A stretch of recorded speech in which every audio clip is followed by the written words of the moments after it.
तो अब आप क्या चाहते हैं कि आपको किस तरह की मदद मिलनी चाहिए?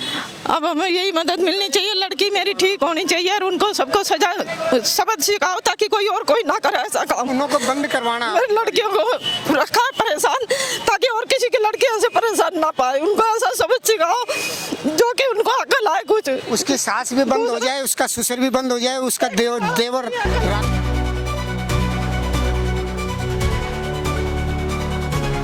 मेरा कहना यही है कि उसका ससुर को कैडी से कैडी सजा दी जाए और उसके देवर को, उसकी सासुर को, मेरे बच्चे को ऐसे परेशान करके रख दिया उन्होंने। तो आप ये चाहते हैं कि पुलिस की कार्रवाई होनी चाहिए सर? हाँ, उसकी पूरी जांच होनी चाहिए, पता चलना चाहिए कि भाई उसे किसने क्या दिया है, वो सारी जानकारी तो रिपोर्ट के हिसाब से भी पता चलेगी। उनके पति हैं, वो भी 8 दिन से फरार है। मतलब कि ये मतलब क्या, पहले तो लड़के को भगा दिया, फिर उसके पीछे से इसको जहर वहर खिला दिया। ये चल क्या रहा है, समझ में आ रहा है कुछ? पहले पति को बजा दिया, फिर इसको जहर वहर दे दिया और ऐसे परेशान करना। जो राजेश है उसका देवर और उसकी सास आज उसको जबरदस्ती, जैसे जीने में से उतरी मेरी बेटी, उसको ऐसे हाथ में पकड़ के और अंदर घसीट के ले गई। तो उसके मुंह में जहर की बोतल डाल दी, जहर पिला दिया। तो जहर पिलाने के बाद में तो मेरी लड़की वहाँ तड़प गई, रोने लग गई, मेरे को बचाओ बचाओ बचाओ। तो उधर से गली वाले सब इकट्ठे हो गए। ऊपर से मेरी एक लड़की थी, वो उसको लेके हॉस्पिटल में यहाँ भगी।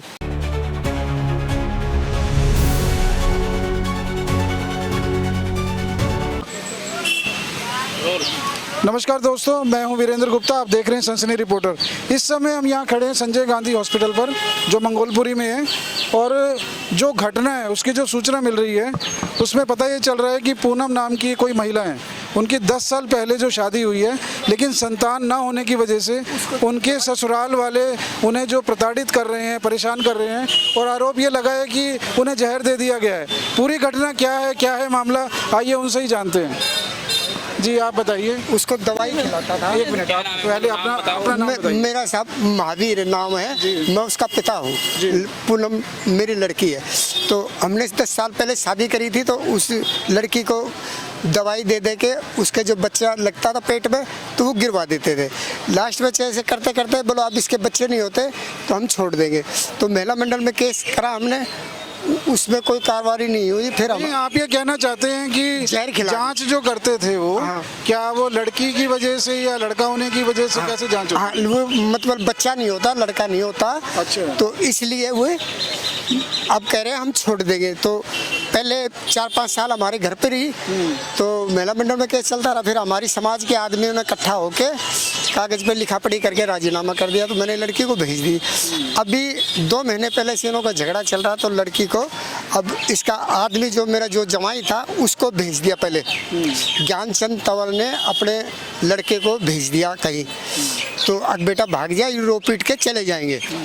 तो फिर मेरी लड़की थाने में कंप्लेंट लिखवाने आई, तो थाने वाले उसकी कंप्लेंट नहीं लिखे। तो उसका ज्ञानचंद तंवर और उसका जो राजेश है उसका देवर और उसकी सास आज उसको जबरदस्ती, जैसे जीने में से उतरी मेरी बेटी, उसको ऐसे हाथ में पकड़ के और अंदर घसीट के ले गई। तो उसके मुंह में जहर की बोतल डाल दी, जहर पिला दिया। तो जहर पिलाने के बाद में तो मेरी लड़की वहाँ तड़प गई, रोने लग गई, मेरे को बचाओ बचाओ बचाओ। तो उधर से गली वाले सब इकट्ठे हो गए। ऊपर से मेरी एक लड़की थी, वो उसको लेके हॉस्पिटल में यहाँ भगी। तो उसका जो ज्ञानचंद तंवर है वो पहले यहाँ सेटिंग कर ली इसमें हॉस्पिटल में, और थाने में सेटिंग कर ली। अब वो गरीब आदमी है, रो पीट के रह जाएंगे और इस केस को रफा दफा करो। हम फिर यहाँ करते थे रिपोर्ट, तो हमारी सुनाई नहीं गई। यहाँ पुलिस वाले आए तो उल्टे मेरे को डांटने लगे, बोल चल थाने में। मैंने कहा मेरे को क्यों लेके चलता? मैंने कोई चोरी करी है, कोई और बात करी है तो मेरे को बताओ। आप उससे थाना बिका हुआ है, मैं खुला बोल रहा हूँ। और बोलो नहीं तू थाने में चल, मैं नहीं जाता, मेरे से जो आपने लेना है तो मैं कोर्ट में बोलूँगा। तो मैं नहीं गया। फिर मैं अंदर, मेरे को यहाँ पे पब्लिक थी, बोलो बाबा तू अंदर चल, बाहर ले जाएगा तो तेरे को ज़बरदस्ती ले जाके बंद कर देंगे। तो आप ये बताइए कि ससुराल में जो आप बता रहे हैं कि आपकी लड़की को जो प्रताड़ित करते थे, आप ये बताइए कि सभी प्रताड़ित करते थे या उनके पति प्रताड़ित करते थे, सास ससुर उनके ऊपर जुल्म करती थी इस तरह का? उसकी सास और उसका बेटा राजेश और ज्ञानचंद तंवर, और ज्ञानचंद तंवर कौन है? इसका ससुर है, अच्छा। और राजेश तंवर इसका छोटा लड़का है, और उसका चाचे का क्या नाम? नहीं, देवर हो गए ना, देवर उसका ससुर और चाचा। सास। जसवंत वो तंग करता था सबको, कहता था रे ये लातों के भूत बातों से नहीं मानते, इन्हों को डंडे से पीटो, इनको लड़कियों को कहता मेरी बेटियों को, इन्हों को साड़ियों को डंडे से पीटो, जब सुधरेंगे ये।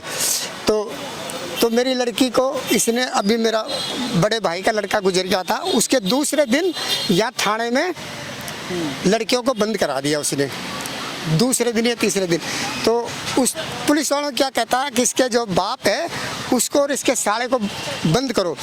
तो फिर हमारे पास फोन गया, वो सर मेरा भाई का लड़का गुजर गया और हमारे भी यही नौबत आ रही है और हम परेशान हैं, हम थाने में नहीं आ सकते, और कभी तुम बाद में बुलाओगे तो हम आ सकते हैं। जी, मेरा नाम निशा है, मैं उसकी कजन सिस्टर हूँ।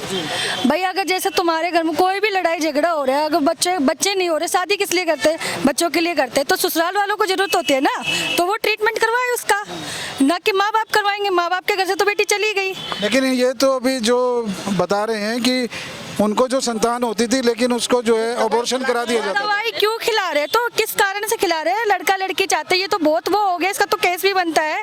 और अब नहीं, अगर वो मान लो कहते हैं कि हम दवाई नहीं खिला रहे, तो उसका इलाज करवाओ। IVF चल रहा है, IVF करवा लो, और भी ज्यादा दिक्कत हो तो बच्चा अडॉप्ट कर लो। और वो जो उसका हस्बैंड है वो फरार क्यों है? उसके घर वाले ये भी तो पूछे ना कहाँ गया। अगर वो कहीं फरार है तो उसके घर वालों ने FIR लिखवाई चाहिए ना कि भाई। ये बताइए कि ये जो जुल्म और सितम चल रहा है ये कब से चल रहा है? ये भाई 10 साल हो गए सुनने में, तो अभी तक 10 साल से लगातार इस तरह के ये प्रताड़ना दी जा रही है। लॉकडाउन में लड़कियां घर थी, माँ बाप के घर थी, उसके बाद लोग इकट्ठे हुए, बिरादरी के 5 आदमी जो भी है इकट्ठे हुए, उन्होंने फैसला किया। उसके घर वालों ने, ससुराल वालों ने कहा कि भाई हम देंगे खर्चा, वो नहीं कमाता हम खर्चा देंगे। तो अब खर्चा क्यों नहीं दे रहे? हाँ जी, मैं संतोष हूँ, उसकी मम्मी हूँ सर। मेरी लड़की को 10 साल से परेशान, पूनम की मम्मी हूँ सर। मेरे साथ मेरी लड़की को पहली लड़ाई झगड़ा करा जब मैं ले आई थी, फिर 3 साल तक मैंने रखा उसको। जो इतने समय से जो इनको ये परेशान किया जा रहा था, तो आपने उस समय कोई कदम नहीं उठाया? कदम उठाया था, लेकिन हमने महिला मंडली करा था, सब चीज का करा था। कितने समय पहले की बात है? अब मेरे को तो मैंने तो याद नहीं दूंगा था, 2021 से। मैं 2021 में भी आपने इस तरह का कदम उठाया? हाँ, लेकिन हाँ को लेके गए थे, मतलब सारे, मतलब इनके ससुराल की तरफ से भी आए थे लोग, हमारे परिवार के लोगों को भी बिठाया था, और मतलब बिरादरी के लोगों को बिठा के, तो उसके ससुराल वालों ने कहा था कि भाई हम इसका इलाज करवाएंगे, इनको खाने पीने का खर्चा हम देंगे। जब वो लेके गए अपने बच्चों को भी और बहुओं को भी, फिर वो अपनी बातों से मुकर रहे हैं। अब उनको किराए पे निकालना चाहते, क्यों निकलेगी लड़कियां किरायों पे? कभी नोटिस भेजता है, कभी कुछ करता है, उन लड़कियों को मतलब परेशान कर। नोटिस किस संबंध में? इस नोटिस इस संबंध में मकान खाली करो, मेरा लड़का भी नहीं है इधर, तुम खाली करके जाओ कहीं भी, मैं कोई तुम्हें नहीं रखूंगा, ये सब बोलते हैं। तो उसकी FIR क्यों नहीं करवाई उन्होंने? नहीं, अब आप ये बता रहे हैं कि इस हॉस्पिटल में भर्ती हैं, तो ये किस्सा क्या है, ये बताइए। ये सुबह मेरे पास तो कुछ मुझे पता नहीं, लेकिन सुबह एक छोरी की लड़की का फोन आया, मम्मी ऐसे ऐसे अपनी पूनम को कुछ दे दिया। तब बच्चे ये सब भाग भाग के आए, मैं अकेली रह गई, मैं नहीं जा पाती कहीं भी, कुछ नहीं, भूल जाती हूँ मैं रास्ता उसका, इस मारे। अब इस समय क्या बता रहे हैं डॉक्टर? मिली नहीं हो लड़की। मेन बात, जैसे हमारे घर में कोई दुर्घटना हो जाती है, माँ बाप ससुराल से सभी आते हैं, अभी तक उसकी फैमिली में से कोई नहीं आया, सिर्फ उसके जेठ को छोड़ के। जेठ जिठानी के अलावा कोई नहीं है, उसकी बहन तो जिठानी है और जेठ है जो वही आए।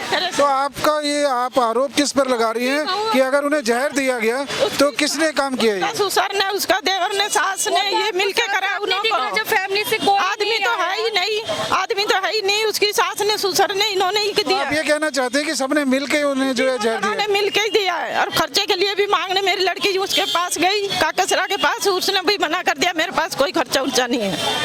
उसका पहले ही फरार हो गया। आपने जब हॉस्पिटल में जमा कराया, किस तरह का ट्रीटमेंट हुआ और आपको यहाँ कोई सहायता मिली किसी भी तरह की? नहीं, किस चीज की सहायता मिली, कुछ ही सहायता नहीं मिली, ना कोई पुलिस आई ना कुछ है। पुलिस में केस दर्ज किया आपने? पुलिस में अभी ये फोन पे 100 नंबर पे करा फोन। तो अब आप क्या चाहते हैं कि आपको किस तरह की मदद मिलनी चाहिए?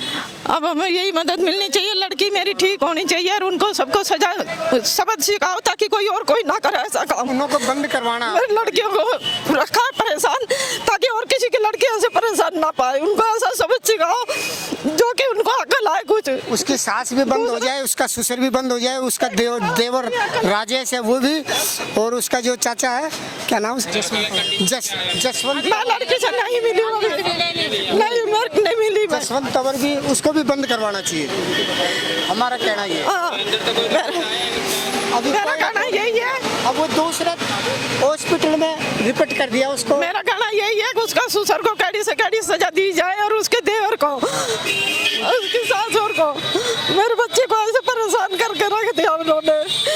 तो आप ये चाहते हैं कि पुलिस की कार्रवाई होनी चाहिए सर? हाँ, उसकी पूरी जांच होनी चाहिए, पता चलना चाहिए कि भाई उसे किसने क्या दिया है। वो सारी जानकारी तो रिपोर्ट के हिसाब से भी पता चलेगी। को क्या दिया क्या नहीं दिया इसकी जानकारी आधी लो। बोतल जहर निकला उसके पेट से, हमने देखा है, वीडियो उसमें होगा ना दिखा। तो FIR दर्ज हुई है? अब हमने करवाई थी बाद में, तब हुआ FIR। उसके नंबर कितना नंबर बता दे। आपने कर दी होगी। देखिए अब जो लड़की के परिवार वाले हैं उनकी ये डिमांड है कि इस केस की पूरी तरह से जांच होनी चाहिए और इनको न्याय मिलना चाहिए, क्योंकि लग ये रहा है कि पिछले 10 साल से लगातार जो लड़की है, पूनम नाम की लड़की बताई जा रही है, उन्हें लगातार इस बात के लिए प्रताड़ित किया जा रहा था ससुराल में कि वो एक संतान उत्पन्न नहीं कर पा रही है। इसके लिए बार बार प्रताड़ना करके, और आज तो ये हद हो गई कि जब ये आरोप लगा रहे हैं लड़की वाले कि उसे जहर दे दिया गया, और जहर भी परिवार के सभी सदस्यों ने मिलकर दिया। अब इनकी डिमांड ये है कि इस केस की पूरी सुनवाई की जाए और इनको न्याय मिले। हमें हाँ जी, निष्पक्ष हाँ जांच जी, चाहिए न्याय बिल्कुल। भाई जो भी है उसके हस्बैंड को भी बुलाओ, कहाँ है वो कहाँ छुपा बैठा है? वो कहाँ बैठा है? घर में इतनी बड़ी बात होगी, वाइफ एडमिट है हॉस्पिटल में, उसको यही नहीं पता कि मेरी बीवी को छोड़ के मैं कहाँ जा रहा हूँ, क्या है क्या नहीं। उसके माँ बाप को कहीं कर रहा है वो। लड़की की भाभी, और हमें सुबह खबर मिली है कि पूनम हॉस्पिटल में यहाँ के पता पड़ा कि भाई उसको जहर पिला दिया गया। 10 साल हो गए उसे बच्चे नहीं, इसी वजह से हमेशा लड़ाई झगड़ा करते रहते उसको ससुराल से। आए दिन कोई ना कोई, आज ये हो गया आज वो हो गया, फोन कर करके बस यही बातें बोलते रहते हैं। 24 घंटे का लड़ाई होगी। 10 साल हो गए हमें सुनते सुनते, 10 साल इनका सुलझेड़ाई करवाते रहते, कभी इधर से कभी उधर से। क्या चलो आज नहीं आज नहीं आज नहीं, और आज हदी होगी जो जहर की वो दे दी उन्हें। आपको कब पता लगा इस घटना का? पता पड़ा हमें 8-9 बजे पता पड़ा। आज 9 बजे पता चला सुबह। मैं भी उनकी भाभी हूँ। यही है, बस मारपीट करते हैं, बार बार घर भेज देते हैं। भाई बच्चा नहीं हो रहा तो बार बार मारपीट के बाहर निकाल देते हैं, अपने पियर चले जाओ। बच्चा नहीं हो रहा तो दिखाना चाहिए ना, सबकी बेटियां होती हैं, ऐसे थोड़ा ना होता है। मारपीट करा कुछ दिनों के लिए, 2-3 साल के लिए, फिर उनको घर भेज दिया। भी नहीं करनी चाहिए, मारपीट करते हैं, बेटी को ही मार फिर इन्होंने अपने बेटे की शादी करनी थी कुछ टाइम पहले, तो फुसला के कुछ आदमियों को बिठा के और उनको अपने घर पे लिया। इतना इनका मतलब था। अब वो मतलब निकल गया, अपने छोटे बेटे की शादी कर ली उन्होंने, अब फिर उनके साथ लड़ाई कर रहे हैं और उनको निकाल रहे हैं। अब जहर वहर पिला दिया, अब सुबह पता चला है। और वो उनका जमाई छोटा वाला बेटा है ना, वो भाग गया उस पति लड़की। अब आप जो है पुलिस और प्रशासन से क्या डिमांड रखते हैं? ऐसे में तो सबको सजा होनी चाहिए ना, सजा होनी चाहिए। ऐसे आगे किसी की बेटी के साथ ना हो, हर किसी की अपनी बेटी होती है। कि उनके पति हैं वो भी 8 दिन से फरार है। मतलब कि ये मतलब क्या, पहले तो लड़के को भगा दिया, फिर उसके पीछे से इसको जहर वहर खिला दिया। ये चल क्या रहा है, समझ में आ रहा है कुछ? पहले पति को बजा दिया, फिर इसको जहर वहर दे दिया, और ऐसे परेशान करना। सीरियस 10 साल पहले हुई थी, 2016 में। आपने पहले कभी परिवार के बारे में नहीं जाना था? हुआ था ना, बाद में पता चला। पहले ये छोड़ दिया इन्होंने, लड़ाई लुड़ाई करके ना उनको घर पे निकाल दिया। फिर जैसे कि वो भाई बेटी है, माँ बाप तो रखेंगे ही, फिर इनको इनकी जरूरत पड़ी। छोटे बेटे की शादी थी इनकी, फिर उन्होंने आसपास वाले लोग तो बोलते भाई बहुओं को भी ले आओ, तो इन्होंने समझौता कर लिया। समझौता करके उन लड़कियों को वापसी ले आए। अब वापसी उनके लड़के की तो फिर वही हाल कर दिया, फिर वही लड़ाई झगड़ा। माइक पास रखो। मेरी महीने 2 महीने ठीक रखा, फिर वही लड़ाई झगड़ा, कभी कुछ कभी कुछ, कभी मारना, कभी पेट्रोल पिलाना, कभी कुछ। पेट्रोल भी पिलाया था बीच में पहले। बस यही कि उनको सजा हो जाए और भाई घर बस जाए, बेमतलब का लड़ाई झगड़ा रोज रोज ना हो। नहीं है ना कि भाई लड़कियों को निकाल दो, निकालें क्यों? 10 साल आपके घर में रही, अब क्या मन था आपका निकालने का? 10 साल आपके साथ रह लिए, फिर आप कहोगे भाई निकल जाओ, मेरा प्लाट है, बच्चा चाहते हो करवा लो, IVF करा लो। आजकल बहुत सारे टेक्नोलॉजी टेक्नोलॉजी चल चुके हैं तो बहुत वो हो जाएगा, पैसा तो खर्च करना पड़ेगा ससुराल वालों को। भाई IVF करवाओ, हर तरह से करवाओ, नहीं होता तो मेरे पास लो, मैं करवाती हूँ ना, पैसा तो देना पड़ेगा उनको ही। चलो एंडिंग करो। तो दर्शकों, आप देख रहे हैं कि ससुराल में प्रताड़ना का इस तरह की घटनाएं बढ़ती चली जा रही हैं, चाहे वो दहेज के मामले में हो या फिर संतान ना होने की वजह से हो, लेकिन अंत तो गोता मतलब लड़की को ही सारा कुछ ये भुगतना पड़ता है। और इस समय आप देख रहे हैं कि लड़की के जो घर वाले हैं, जो उसके मायके वाले हैं, वो लगभग यहाँ सारे उपस्थित हैं इस समय, लेकिन उनके ससुराल से उनके कोई भी जो घर वाले अभी तक यहाँ पर नहीं आए हैं। तो इस तरह की घटनाएं समाज में बढ़ती ही जा रही हैं। आप इन घटनाओं के बारे में क्या सोचते हैं? अपनी राय अपने कमेंट्स के माध्यम से हमें दे सकते हैं। इस तरह की और भी घटनाएं हम आपको समय समय पर बताते रहेंगे। आप देखते रहिए सनसनी रिपोर्टर। मैं वीरेंद्र गुप्ता।